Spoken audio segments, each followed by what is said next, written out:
eza mwana te. Manda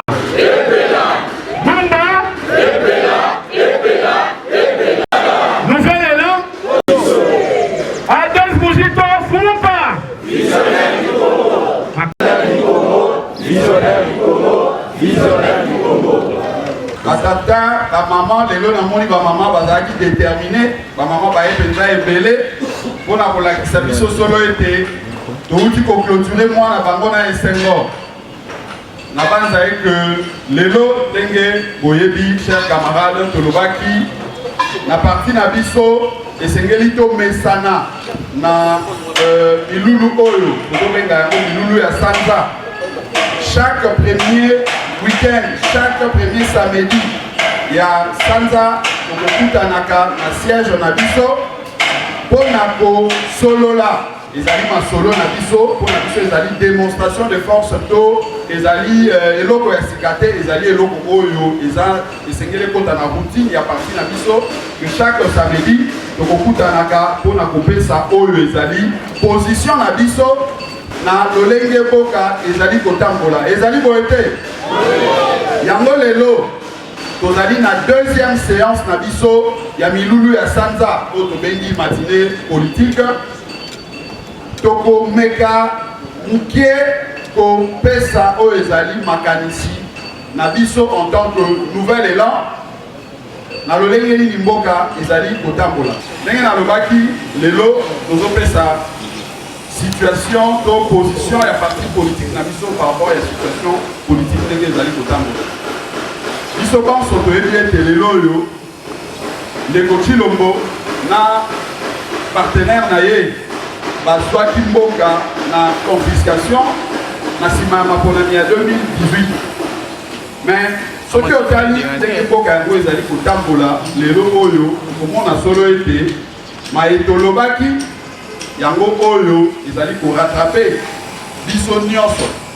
mais avantage oyo biso tozali na yango en tant que ba résistant en tant que bae tomonaki na mosika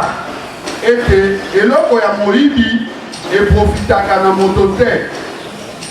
eloko oyo nyonso tu ozwi yango na nzela ya mayuya na nzela ya mabe suka na yango ezalaka swat osanza yango soki oliaki yango suka na yango esengeli osanza parce que oliaki yango na moto bapesaki yango na ndenge esengeli te soit soki okendeki kokumba un bien oyo ezalaki ya moto okomona ete okoka kosalela yango na lolenge ya malamu te suka na yo ezali kokende kozongisa yango epai ya moto wana nde okufanda na kimia mais lelo oyo soki otali mboka na biso sur le plan économique sur le plan politique social sécuritaire okomona solo ete mboka esili na kokangama mboka ezali bloqué mboka ezotambola te nyonso wana ezali conséquence ya bokambi oyo ya mayuya bokambi oyo bandeko wana bazwaki yango na miso makasi sans que bazwa oyo ezali kongo ndingisa oyo ya peuple na biso oyo tobengi mokonzi peuple azali souverain biso awa na nouvelle élan tolobaka ete peuple azali alpha pe omega ndenge bakretien tolobaka ete nzambe azali alpha omega na démocratie biso na nouvelle élan tolobaka ete peuple nde alpha pe omega yambo ete okota na bokambi esengeli kotuna ndingisa ya peuple esengeli kozwa oyo ezali accord aval volonté ya peuple mpe soki peuple akotisi yo na bokambi olingi obanda kokamba otalisi ye lolenge nini olingi okamba oye na programme otuni peuple andimi yango to aboyi po ete oyeba na kokamba selon volonté na ye. Pouvoir au peuple, pouvoir au peuple, pouvoir au peuple, pouvoir au peuple, au peuple, au peuple. Merci mingi. Mais lelo yo biso banso na banza ete toza convaincu même ba oyo bazaki mwa kodute bandeko ya ngambo mosusu bazaki komi consoler balobi bon soki penza ya solo la muka moto azwaki kokambi yango na ndenge ya solo esengelaki abimisa bato na balabala mais lokola bato babima na balabala te c'est que biso kaka moto tozwa mokambi mais les temps que bazotala lolenge baza kocheminer na pouvoir wana ndenge baza koavance na pouvoir ya mabe oyo baza na yango na maboko bazocomprendre solo ete lamuka eloko ya motuya oyo ezali na kati na biso ezali respect ya volonté ya peuple soki peuple abimaki na balabala te balider na biso balingaki te kopesa mot d'ordre na sens ya kobimisa peuple na balabala. C'est parce que balider ya lamuka lelo oyo le camarade initiateur ya Nouvel Élan Adolphe Bouzito na président élu le camarade Martin Fayoulou Madidi batosaka peuple balobi esengeli kosala oyo ezali volonté ya peuple. Peuple ayebisaki biso alobi bokambi nyonso oyo esengeli tozwa na mboka na biso esengeli te tokota na yango na nzela ya mandoki, esengeli te tozwa bokambi oyo eza na makila, esengeli tozwa bokambi oyo euti epai na ye moko mokonzi peuple. Bokambi esengeli tozwa esengeli ezala oyo euti na baurne, mais lokola bango babuki urne bafabrike résultat oyo ya bango bautilize bazuzi oyo ya bango na cour constitutionnel po ete bandimela bango biso tolobaki bobelese vérité moto ekondimela biso yango peuple andimaki ete totambola na nzela wana sans que tokende na nzela oyo ya brutalité ya manduki ya makila po ete tozongisa peuple na esika na ye to réhabilité peuple na souveraineté na ye po ete ayebana kodeside nde peuple ayaki kopesa biso likanisi ya kokende na nzela oyo tolobi ya bareforme. Parce que soki tolobi ete tokozwa bokambi na manduki te tokozwa bokambi na nzela ya makila te esengeli tozwa yango kobelese na nzela moko oyo ezali ya maponami eza boye te mais maponami wana parce que biso bonso awa toyebi solo ete na 2006 peuple s'est décidé parce que 32 ans après confiscation à pouvoir la dictature tomoni awa après 32 ans wana tomeki kokende na nzela ya révolution po ete pouvoir ezonga na peuple mais esimbaki kaka te nde ezalaki ete balider ya bamouvement politique société civile mpe bongo na bongo baseretubaki na san city mpona kotala mécanisme nini tokosala po ete tozongisa pouvoir epai ya peuple. Mais malheureusement ntango tosedesidaki ntango nalobi to c'est que catégorie nyonso tu wana baparti politique société civile mpe bongo na bongo Kabila azalaki na esengo te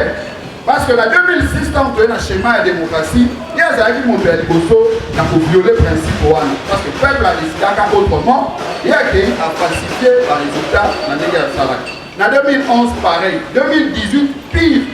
basali pire que oyo tomonaki wana. Mais peuple ayebisi biso alobi puisque tozozonga kaka na nzela wana toyebi biso banso ete seni oyo esali maponami ya 2006 seni oyo esalisi maponami ya 2011 même 2018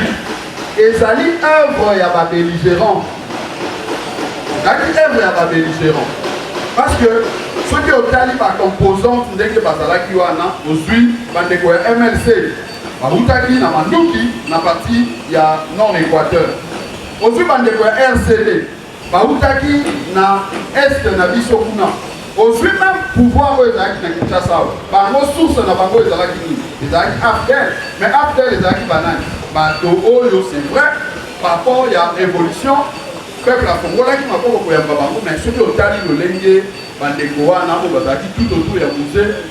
se comportaki okomona solo ete se comportaki mpenza lokola babelligérant bato oyo bayaki te mpona kokokisa oyo ezalaki volonté ya peuple. Mais tozalaki prudent te tokei na 2006 2011 2018 sans que totenir compte na batexte oyo ezalaki koorganize seni wana. Mais lelo oyo ntango totali mboka ezotambola se rendre compte que nécessité ezali ya kokende na baréforme.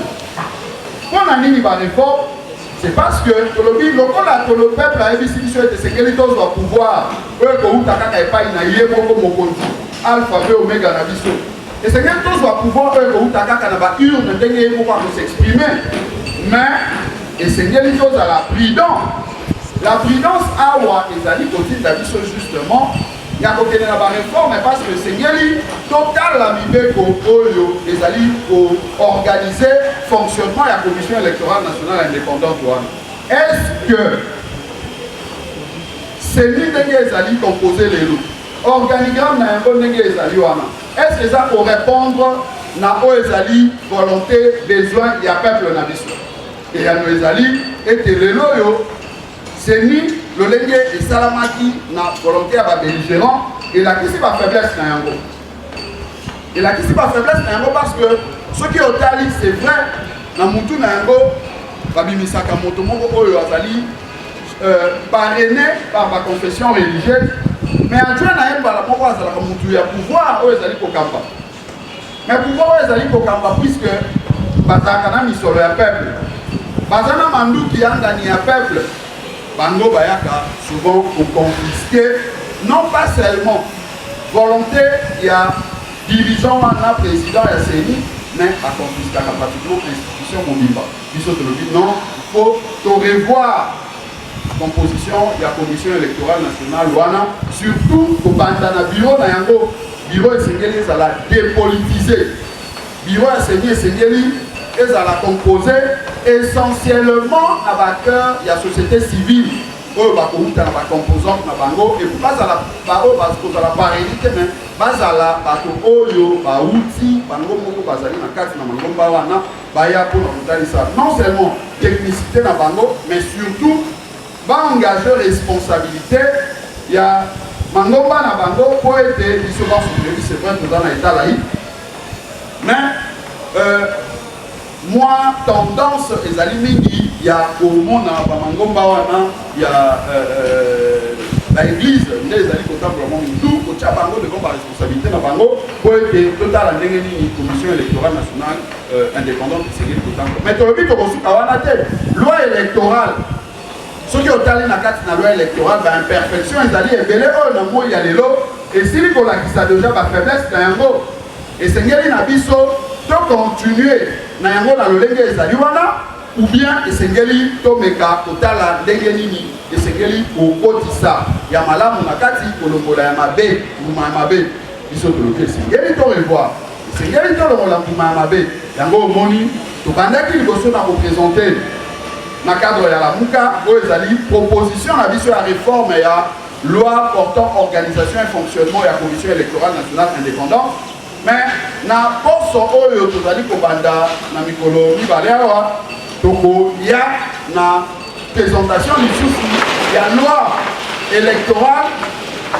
aleko bobanga te toza na kimia kuna eza esika mosusu ekobimisa bino te donc tokoprésente loi électorale mpona kotalisa solo ete tolingi justement en tant que peuple pour s'assurer que sanction oyo tokopesa mbala oyo na baye batalisi incompétence na bango na manque ya koyoka ozangi koyoka peuple selon que baza baillégitime bakoti na bokambi contre volonté ya peuple wana kotalisa bango solo ete biso tozali du bon côté d'où koprotéger oyo ezali pouvoir na biso ekouta epai ya peuple na bamécanisme ya baréforme wana soki tosilisi baréforme wana nde toye kokende na nzela ya maponami mais mpona nini maponami nalingi na insiste esika ya maponami parce que ngonga oyo biso bana ya nouvel élan esengeli to remercier bakambi ya parti parce que soki totali lolenge nouvel élan toza kose déployer lolenge tozo kopanzana partout na république ezotalisa solo ete tozali kobongama mpona kotalisa solo ete peuple azali na biso peuple aza kotambola na biso mpe peuple aza na confiance na biso d'où esengeli ngonga oyo tobanda kobongama déjà c'est vrai toza na résistance totelema mpona kotalisa solo ete mboka ezotambola malamu te mais au même moment tosala d'une pierre deux coups mpona kopréparer maponami oyo ezali koya mais mpona nini fo tokende na maponami lelo oyo maponami etalisi que ezali nécessité mpona biso ekomi même urgence ezali urgence parce que incompétence ya baye bazali kokamba lelo et lekini lelo bakokaki même kozwa excuse ya peuple koloba ete c'est vrai toye na bokambi wana na volonté ya peuple te peuple moto atinda biso te mais tolakisa bango ata le contraire toprouve bango ke na misala ndenge tokosala alimbisa biso po ete ntango tokozonga maponami ya nsima ameka peut-être kolimbisa po apesa biso esika mais soki otali lelo ndenge bazokende wana peuple na oyo ya bango moko bato basili kosanza bango. Pourquoi? Parce que dans le secteur nyonso tu ya mboka ndenge natalisaki sur le plan social otuni lelo oyo bato ya IDPS est-ce que na kati na assemblée na bango wana oyo biso tolobi ezali illégitime bazalaka mpenza na badepute oyo bayebaka kosala mibeko otali na bagouvernement na bango oyo bazali kotia wana ya mayuya bazali mpenza na baministre oyo bayebi lolenge nini basecteur oyo bapesa bango wana esengeli kotambola na banza ete eyano yango wana tosili na kopesa du biso esengeli na moi ya lelo toyeba deja ke ntango tozotelemela bato wana mpona kolakisa solo ete baza baillégitime baza bato batosaka peuple te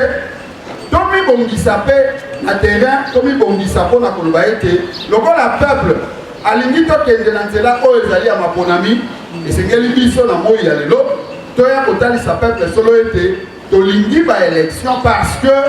yango nde ezali seul moyen oyo kosala ete tobengana incompétence na sommet ya l'état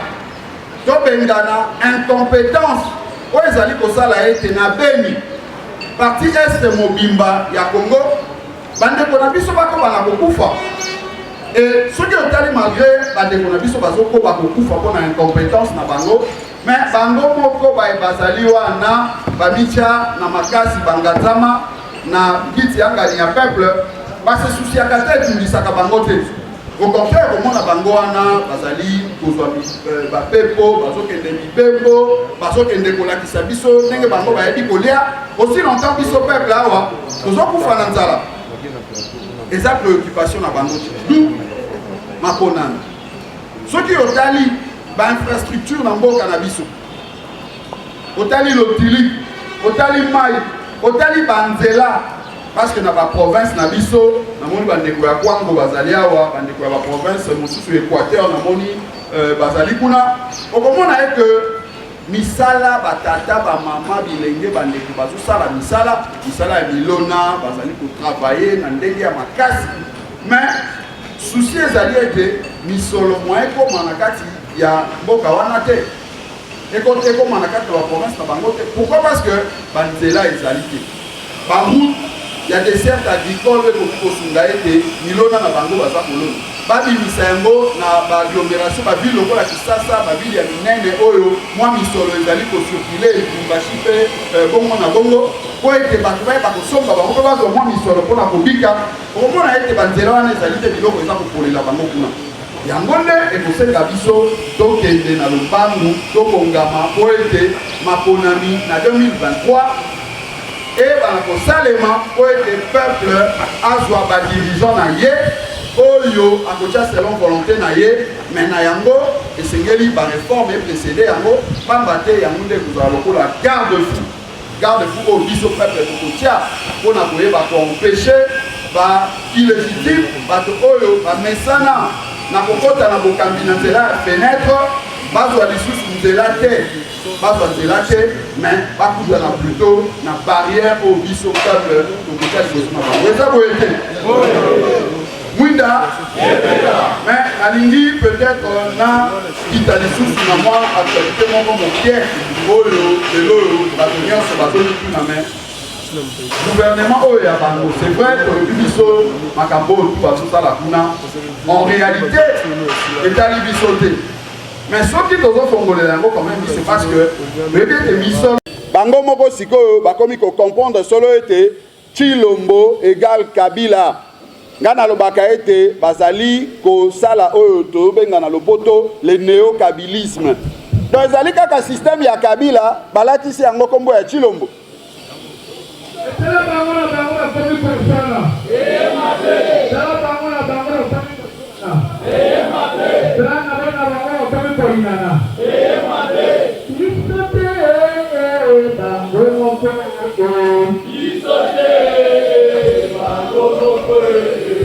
Na avant été basangisa pouvoir na bango FCC cash Kabila tango azaki moko na FCC a dédoublaki ba parti ebele na kotanga bakombo na bango te apona sa publicité na bango te. Et lelo yo tango basangani na FCC cash mikolo bakomi kobenga yango union salité. Bon bandeko babenga yango bongo. Baye na même logique wana tozomona yango wapi na ye kokota na kati na lamuka. Omoni bandeko ba leader oyo mususu babandaka na biso basili kopesa biso mikongo bakei d'ailleurs bazowele la même ba poste kuna oki mikolo guerre komi don mbwa swimbwa entre bango balobaki ete bakei babongisa makambo me bakomi bango na bango kofingana koswana bitumba pona nini intérêt na bango eza mabumu na bango ba poste esengeli bazwa et non par ya peuple. Mais au lieu d'assumer ndenge tolobaki mbala elekaki non balobi il faut balakisa solo ete baza penza ba disciple ya Kabila balakisa que baza penza batoyo bazosalela le néo-kabilisme esengeli baluka ko dédoubler la muka parce que lelo yo motonio surtout ayebi ete le 10 o ezoyawa initiateur à nouvelle élan zo bokambi ya la muka. Mais ce qui est bandeko o baza na kati na lingomba na bango ekomi lelo union na bango wana bazoko bakoloba que bazali la muka to comprendre na mokuse que ezali ba même stratégie ba même mécanisme ba même en tout cas outil au Kabila salelaki pona ko détruire mboka ko détruire politique ya mboka na biso parce que politique ba parti politique ezali na importance makasi na kati na démocratie. Mais ce qui est moni moto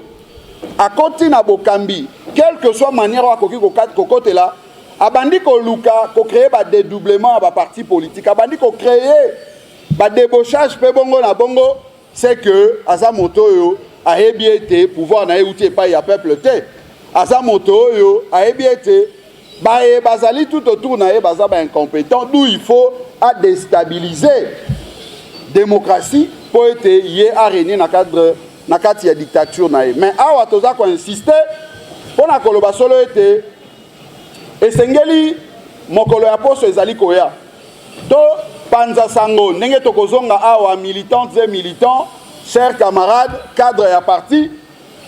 koyebisa bandeko ba sympathisants bana ya Congo nyonso tout solo ete lamuka lokola ba leader na biso batikali kaka bango mibale mwana mboka Martin Fayulu na mwana mboka Adolphe Mozito lelo yo moto azali coordonnateur ya lamuka ezali mwana mboka Martin Fayulu. Mais le 10 avril totikali na poso mokolo ya poso ekoya kuna ezali mwana mboka Adolphe Mozito initiateur ya nouvelle élande a kozwa bokambi ya lamuka baoyo bazali koluka ko créer confusion. Merci. Adolphe Mozito Adolphe Mozito Adolphe Mozito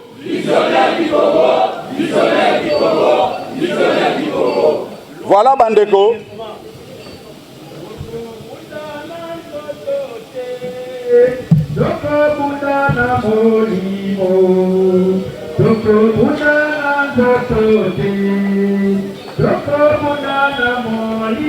Peuple est à la respecter pour être maponami oyo tokokende na 2023 et à la solo maponami oyo ko permettre ngai na yo to mettre fin to kata mondelo oyo ezali ko sala ete illégitimité ekoba kozwa esika na ekolo na biso ezala maponami oyo ko sala ete to kata mondelo oyo ezali ko sala ete conséquence ya illégitimité wana et maintenir biso na kati na instabilité sociale na instabilité sur le plan sécuritaire na instabilité économique pe bongo na bongo yango nde ezali tina ya maponami oyo esengeli to se préparer pona yango. Mais pona kosukisa président esengeli azwa pe maloba na koloba muke boye pona ba responsable ya ba entité de base na biso ete mikolo mizali koya esengeli to se préparer parce que tozali ko banda oyo ezali ba tourner ya ba district tozo benga ba district mais biso na Nouvelle Élan to benga ngo ba province Nouvelle Élan to ko banda ba tourner to ko banda yango liboso na province oyo ya Funa bande ko babenga kango district ya Funa mais biso na Nouvelle Élan to bengi yango province ya Funa to ko kende na ba province ya Changu tokoya na province ya Lukunga pe province ya Moamba ba ninga ba responsable esengeli ko banda déjà travail pona ko sala et que ba tourner na biso wana ezala succès ezala réussite pona otalisa solo été Nouvel Élan tozali ko bongama non seulement pona ko bengana ba illégitime na ba incompétent mais surtout pona ko se préparer pour récupérer ezali pouvoir na biso ezali nini ezali souveraineté na biso peuple ezala ka été tout décidé sur avenir devenir na biso tolingi moto songolo na programme na yende e kambamboka tolingi bato songolo bazala na opposition wana nde esengeli to récupérer lokola souveraineté na biso.